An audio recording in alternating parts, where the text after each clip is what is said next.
ஆஃப்டர்நூனுக்கு வந்து நான் இன்றைக்கி கீமா மட்டர் கிரேவி தான் பண்ண போகிறேன். அதோட சப்பாத்தியும் இன்றைக்கி ஃபுல்கா டைப்பில் பண்ணுறேன்.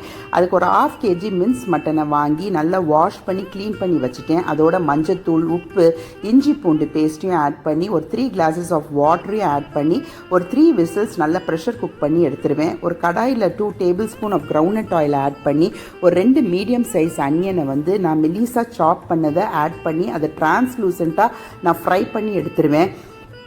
ஒரு மீடியம் சைஸ் இஞ்சும் ஒரு 10 பூண்டையும் நான் பொடியாக நறுக்கி வச்சதையும் நான் இந்த ஸ்டேஜில் ஆட் பண்ணணும்.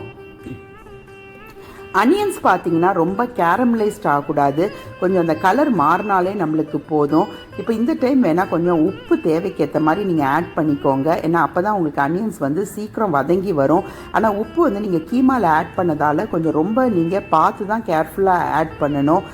நான் கொஞ்சம் கருவேப்பிலை இலைகளையும் ஆட் பண்ணி 2 மீடியம் சைஸ் தக்காளி பொடியாக நறுக்குனதையும் நான் ஆட் பண்ணிடுவேன். இப்போ இந்த மசாலா எல்லாம் உங்களுக்கு வந்து ஃப்ரை ஆகி உங்களுக்கு வரணும். நீங்கள் ஃப்ளேம் வந்து யூஸ்வலி நீங்கள் வந்து ஸ்லோ டு மீடியம் ஃப்ளேமே நீங்கள் வைங்க.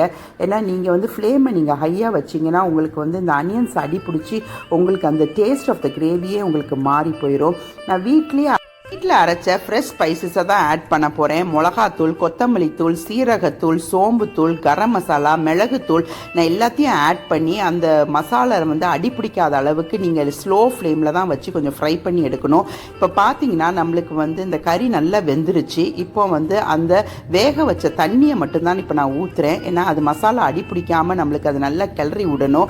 நம்ம கறியை வந்து நம்ம பட்டாணியை ஆட் பண்ண பிறகு நம்ம மின்ஸ்ட் மட்டனை நம்ம ஆட் பண்ணிக்கலாம். இன்றைக்கி வந்து நான் 200 grams ஆஃப் க்ரீன் பீஸை நான் ஆட் பண்ணுறேன். யூஸ்வலி இந்த கீமா மட்டர் ரெசிபி வைக்கும் போது நீங்கள் வந்து பச்சை பட்டாணியை வந்து நீங்கள் மட்டன் எந்த அளவுக்கு எடுத்துருக்கிறீங்களோ அதே அளவு வந்து நீங்கள் ஃப்ரெஷ் க்ரீன் பீஸை ஆட் பண்ணால் இந்த ரெசிபி வந்து என்ஹான்சிங்காக இருக்கும்.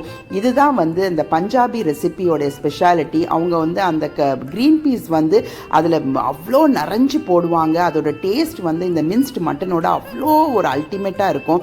இப்போ 1 டீஸ்பூன் நான் கீயை ஆட் பண்ணி நான் ஒரு 20 கேஷ்நட்ஸை வந்து நான் ஆஃபாக ஸ்லைஸ் பண்ணதை நான் ஒரு பொன்னிறமாக ஃப்ரை பண்ணி எடுத்துருவேன். நான் அதையும் இந்த கிரேவியோட ஆட் பண்ணி நான் ஃப்ரெஷ்லி சாப்ட் கொரியாண்டர் லீவ்ஸையும் நான் ஆட் பண்ணுறேன். இது அவ்வளோ ஒரு aromatic flavour and tasty recipe friends. கண்டிப்பாக நீங்கள் இதை ட்ரை பண்ணுங்கள்.